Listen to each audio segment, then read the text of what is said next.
Petugas Detasmen Khusus 88 Anti Teror Mabes Polri menggeledah kantor Yayasan Islahul Umat Lampung di Pekon Klaten, Kecamatan Gadingrejo, Kabupaten Pringsewu, Lampung pada Kamis 4 November 2021.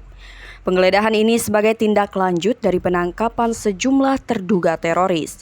Sebelumnya Densus 88 Anti Teror menangkap 3 terduga teroris, ketiganya yakni SU berusia 61 tahun, warga desa Baglen, Kecamatan Gedong Tataan, Pesawaran, SK berusia 59 tahun, warga Haji Menal, Lampung Selatan, dan DRS berusia 47 tahun, warga Wonokrio, Kecamatan Gadingrejo, Pringsewu.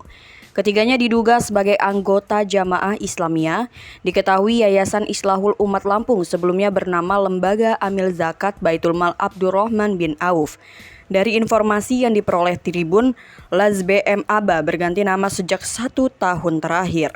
Las BM Aba diduga yayasan yang terafiliasi dengan jaringan JL.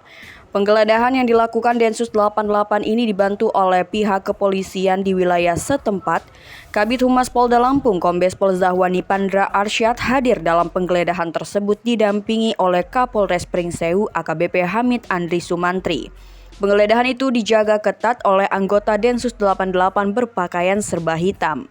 Pandra mengatakan kantor Yayasan Islahul Umat Lampung sebelumnya dikenal sebagai Las BM Aba.